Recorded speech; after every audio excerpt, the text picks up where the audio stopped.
Писателот за деца Киро Донев читаше во своето основно училиште. По 6 децении тој се врати да им ги прочита дел од своите творби на учениците во Маршал Тито од Муртино, во истата училница каде што и самиот некогаш учел.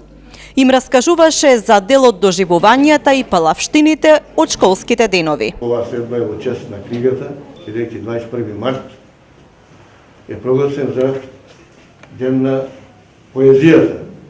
Дали знаете тоа, не знам.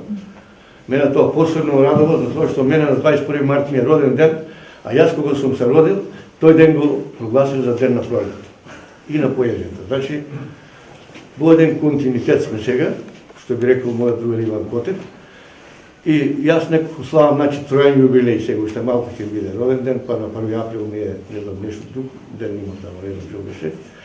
Во оваа училница јас бев ученик од 5-то до 8-то одделение. Седев на оваа клупа тамо, кој дечко седе. Овде пред Девојчиме беше една Савета Бајдоова, Совка една и Маре. Јас бев со Трајчето Витанов там и јас бев тука. По тројца бевме. Само на математика седев последна клупа, оти препишував. И таму седев, па се знае дека така сум. Значи, овде учев 4 години. Баш во оваа училница. Во оваа училница имам многу доживувања. Овде имаше една стомна со вода. Оти немавме тоа и чешми и некога сега со автобуси, па сендвичи, па не знам што, од Воспитал до овде, до тука снег мора да дојдеш. Тука чичпици да докота ни даваа лепче по едно, кој ќе стигне прв ќе земе, кој нема, па се ваѓа. И така беше.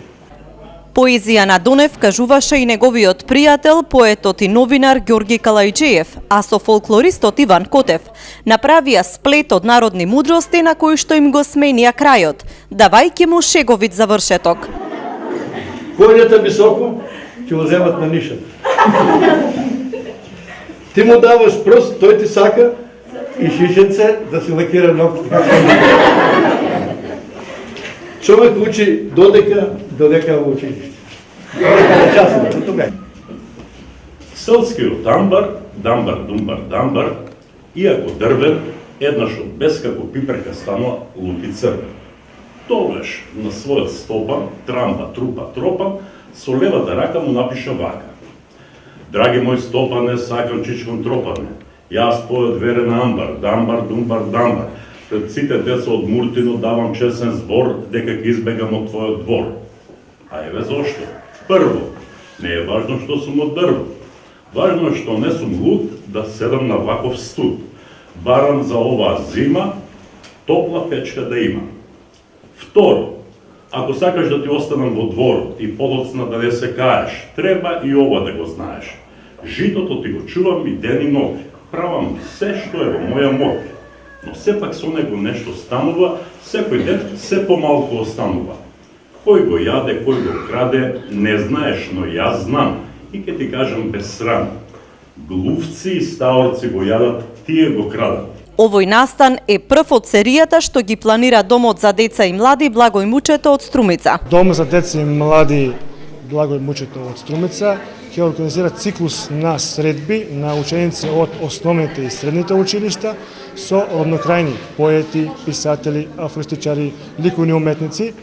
Ова денес во Муртино е прв настан од тој циклус, каде што имаме средба или представување, поетски представување на трудовите на поетот за деца Киро Донев од Моноспитово. Ова е само прв настан, меѓутоа сега на 2 април имаме друг настан во Дом на Арама, каде што пред учениците од сите основни училишта во нашиот регион ќе имаат представување писатели, поети за деца роднокрајни. Понатаму предвидуваме и други настани, тоа ќе биде после неколку месеца, средба со афористичари, средба со ликовни уметници. Поетското читање се организира по повод 21 март, денот на поезијата, а истиот тој ден е и роден ден на авторот Киро Донев.